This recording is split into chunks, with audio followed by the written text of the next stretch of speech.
Hello दोस्तों, नमस्कार। Feel the Ayurveda में आपका स्वागत है। आज हम इस वीडियो में क्रवयाद रस के बारे में बात करेंगे। इसके फायदे, नुकसान, सेवन विधि और इसके कंपोजिशन के बारे में बात करेंगे। क्रवयाद रस में शुद्ध पारा, शुद्ध गंधक, ताम्र भस्म, लौह भस्म, काला नमक, काली मिर्च, शुद्ध सुहागा, जम्बीरी नींबू, पीपल, पीपला मूल, चव्य, चित्रक, सोंठ और अम्लवेदक्वाथ आदि हैं। इस रसायन की सेवन विधि 2 से 4 गोली सेंधा नमक मिला हुआ मट्ठा, नींबू का रस या पानी से खाना खाने के बाद देना चाहिए। यह औषधि देर से पचने वाले भोजन जैसे गेहूं, घी से बने हुए वस्तुएं ज्यादा मात्रा में खाए हो तो इसकी 1 गोली नमक मिली हुई मट्ठे के साथ सेवन करने से खाया हुआ गरिष्ठ भोजन शीघ्र ही पच जाता है, जठराग्नि प्रदीप्त हो जाती है और भूख भी लगने लगता है। यह रस इकट्ठा हुए आंव को ठीक करके उदर की वृद्धि यानी निकला हुआ दूध और शरीर की मोटापे को दूर करती है। इसके अलावा बवासीर,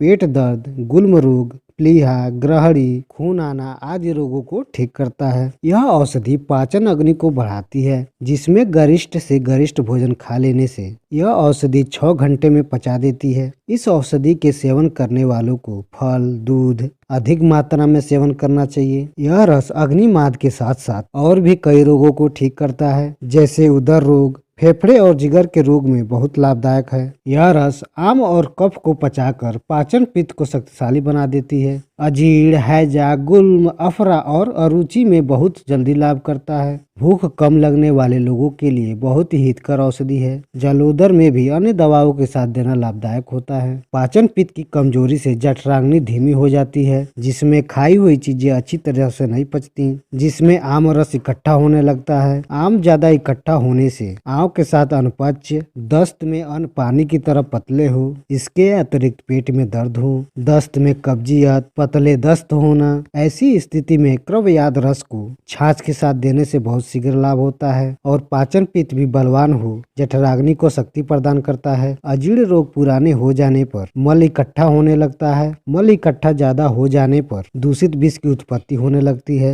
यह विष आंतों में अधिक दिन तक रहकर पूरे शरीर को दूषित कर देते हैं, जिससे हैजा, अल्सर आदि रोग हो जाते हैं। ऐसे समय में क्रवयाद रस का प्रयोग करना चाहिए, क्योंकि यह संचित मल को ढीला करके बाहर निकाल देता है और पित्त को जागृत करके पाचन क्रिया को सुधार कर जल्दी ठीक कर देता है। मलेरिया बुखार अधिक दिन तक आने के बाद बुखार छूटने पर भी पीला बढ़ जाता है, साथ ही अग्नि भी मंद हो जाती है। बुखार भीतर ही भीतर बना रहता है। शरीर में आलस्य, भारीपन, कोई भी कार्य करने की इच्छा न होना, सिर में दर्द बना रहना, रक्त अणुओं की कमी के कारण देह पीला पड़ जाना, शरीर कमजोर, अरुचि होना, प्लीहा कठोर और बड़ी हुई मोटा सा मालूम पड़ना। ऐसी अवस्था में क्रवयाद कुमारी यासव या लोहासव के साथ देने से शीघ्र लाभ होता है। कफ प्रधान बवासीर रोग में मस्से मोटे और श्वेतवर्ण होते हैं। इनमें पीड़ा अधिक होती है, चिपचिपे झागदार दस्त होते हैं। एक बार शौच जाने के बाद भी पेट में भारीपन होना, गुड़गुड़ाहट और फिर शौच जाने की शंका बनी रहती है। ऐसे लक्षणों में इस रस को शुंठी चूड़ और सेंधा नमक मिला मट्ठे के साथ सेवन करने से बहुत शीघ्र लाभ होता है। कफ अधिक के होने के कारण जठराग्नि धीमी हो जाती है। ग्रहणी, संग्रहणी रोग उत्पन्न हो जाते हैं। यह कफजन होने के कारण इसके लक्षण भी कफजन ग्रहणी की तरह ही होते हैं। ऐसी अवस्था में क्रवयाद रस गर्म जल से देना अच्छा होता है। मंदाग्नि हो जाने की वजह से अजीर्ण हो जाता है, जिसमें वायु की वृद्धि से पूरे पेट में वायु भर जाता है और यह वायु नीचे से नहीं निकलती, जिससे बार बार डकारें आने लगती है। वायु की वृद्धि के कारण श्वास की गति में भी तेजी आ जाती है, जिससे श्वास ज्यादा चलने लगती है और हृदय निर्बल हो जाता है। ऐसी स्थिति में क्रवयाद रस के प्रयोग से बहुत जल्दी लाभ होता है। इस औषधि के सेवन से पहले अपने चिकित्सक से सलाह जरूर लें। धन्यवाद।